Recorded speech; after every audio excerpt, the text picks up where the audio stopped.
warahmatullahi wabarakatuh.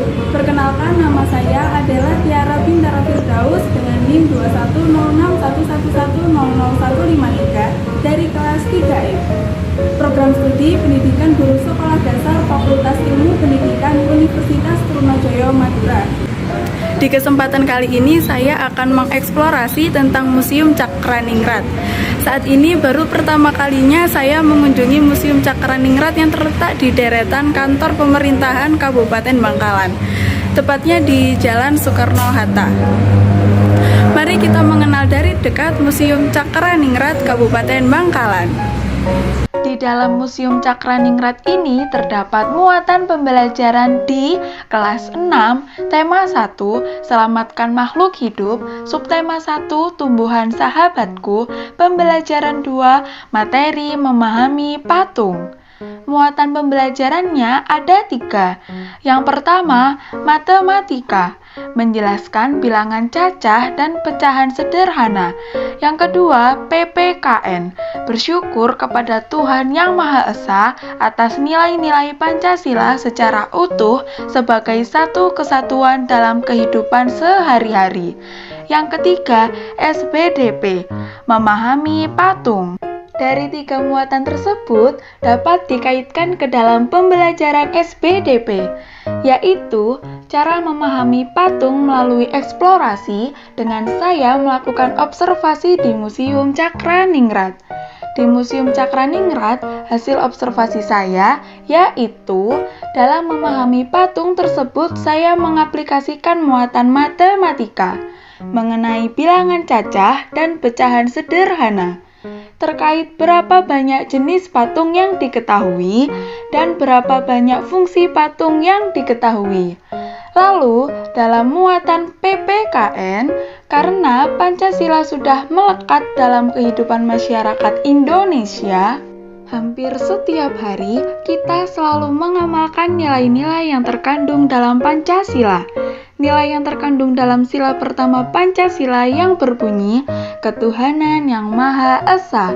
Nilai yang terkandung dalam sila pertama Pancasila adalah nilai ketuhanan. Hal ini bisa dimaknai sebagai nilai kepercayaan dan ketakwaan. Nilai kepercayaan berarti percaya dan mengakui adanya Tuhan Yang Maha Esa. Nilai ketakwaan berarti bertakwa dan menjalankan kewajiban agamanya kepada Tuhan Yang Maha Esa. Sila pertama Pancasila mengandung makna jika bangsa Indonesia mengakui adanya Tuhan Yang Maha Esa. Untuk mewujudkan hal ini, maka masyarakat Indonesia memiliki kebebasan untuk memeluk agama dan menjalankan kewajibannya kepada Tuhan Yang Maha Esa tanpa melalui paksaan. Objek-objek yang saya jumpai dalam Museum Cakraningrat ini diantaranya kain batik Madura, peralatan batik, alat membatik ukiran, menangan, paeduan, bokor, pengel, cucuk sisir, kereta kuda, miniatur perahu, kekeyan gingung, srone, kleles, kentongan, dan gamelan Ratna Dumila, dan sebagainya. Dalam karya seni rupa dibedakan menjadi 2, yaitu seni rupa 2 dimensi dan 3 dimensi. Kalau seni rupa 2 dimensi itu adalah karya seni yang hanya dapat dilihat dari satu sudut pandang saja dan mempunyai dimensi panjang dan lebar. Apa sih contohnya? Misalnya ada lukisan dan juga batik. Kemudian seni rupa 3 dimensi itu adalah seni rupa yang atau karya seni yang berbentuk seperti bangun ruang, memiliki volume, panjang, lebar, dan tinggi. Contohnya adalah patung. Jadi, patung itu merupakan karya seni 3 dimensi yang meniru bentuk manusia, hewan, tumbuhan, ataupun benda yang dibuat dengan teknik tertentu. Nah, di negara kita itu banyak sekali budayanya, banyak sekali kerajinannya. Salah satunya adalah patung. Dan salah satu daerah penghasil patung Nusantara yang berasal dari tanah liat adalah Kasongan, Yogyakarta. Kemudian ada dua jenis patung berdasarkan bentuknya. Yang pertama adalah patung figuratif atau nama lainnya adalah realis. Patung ini merupakan tiruan dari bentuk alam seperti patung manusia, patung binatang, dan patung tumbuhan. Patung jenis ini dikatakan sebagai patung yang nyata. Contohnya adalah patung pahlawan, patung hewan seperti harimau, burung, dan sebagainya. Kemudian adalah patung non-figuratif, atau nama lainnya adalah patung imajinatif. Patung ini adalah patung yang tidak meniru bentuk alam. Patung ini tidak nyata atau bersifat abstrak. Contohnya adalah patung abstrak geometris, patung berupa bentuk silinder runcing sebagai simbol bambu runcing, dan sebagainya. Nah, apa saja sih fungsi dari patung itu? Fungsi dari patung itu ada 4. Patung bisa berfungsi sebagai dekorasi. Patung dekorasi itu dibuat untuk memberikan kesan indah pada suatu ruangan, juga lingkungan eksterior. Jadi, supaya ruangan itu terlihat semakin lebih indah. Kemudian, patung bisa berfungsi sebagai monumen. Patung monumen itu dibuat untuk mengapresiasi atau mengenang jasa tokoh para pahlawan. Contohnya, misalnya kita ke Monumen Pancasila. Di situ kita akan bertemu dengan patung proklamasi kita, Bapak Insinyur Soekarno dan Moh-Hatta. Nah, itu sebagai patung monumen untuk mengenang jasa pahlawan atau mengenang peristiwa tertentu. Dan patung bisa berfungsi sebagai seni, yaitu untuk kepentingan yang estetis dan bisa menjadi ekspresi mental dari bentuknya. Jadi, khusus untuk keindahan seni.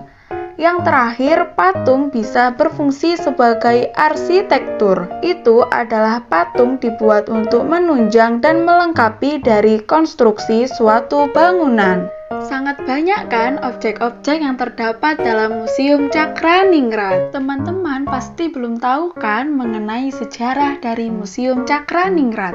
Supaya teman-teman tahu mengenai sejarah dari Museum Cakraningrat, berikut adalah penjelasan mengenai sejarah dari Museum Cakraningrat.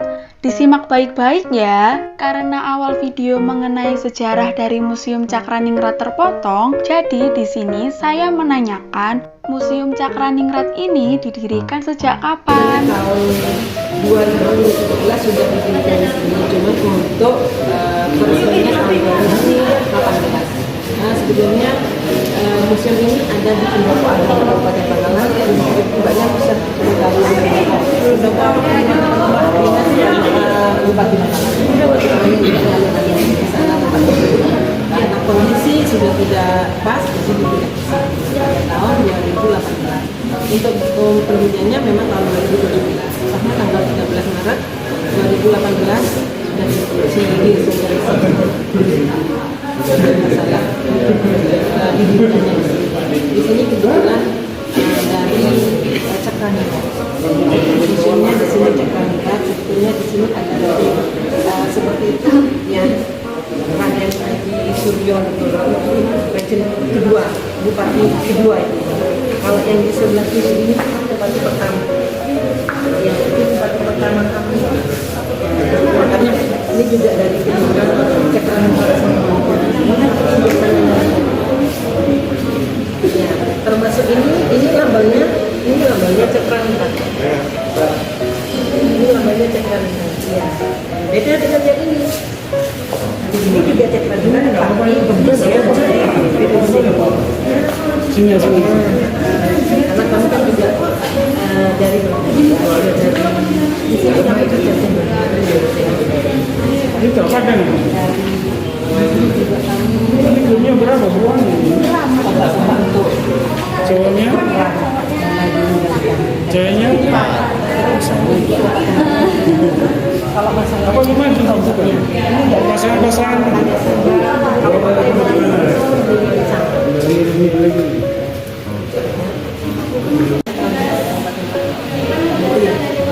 makanya sebelumnya dulu bukan namanya museum cakra namanya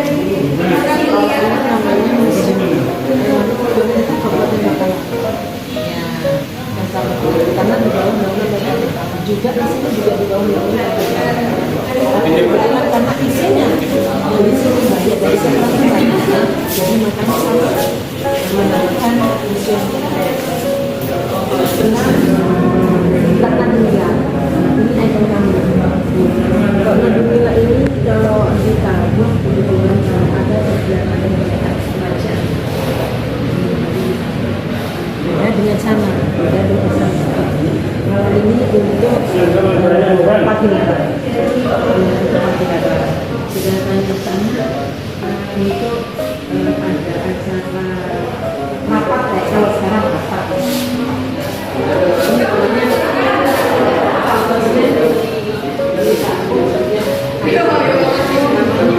konsumen atau carbali. Carbali itu artinya ditabung berkali-kali.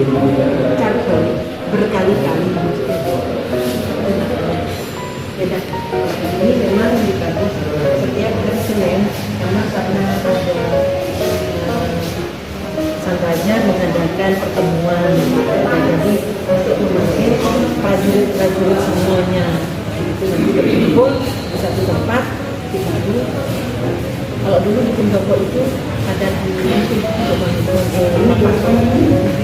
sekarang yang menjadi utama Paseban yang di Pengalengan.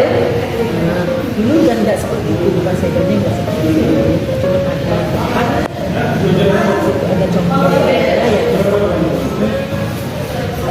untuk memanggil para prajurit. Nah, kebetulan kerajaannya di Indonesia. Oh iya.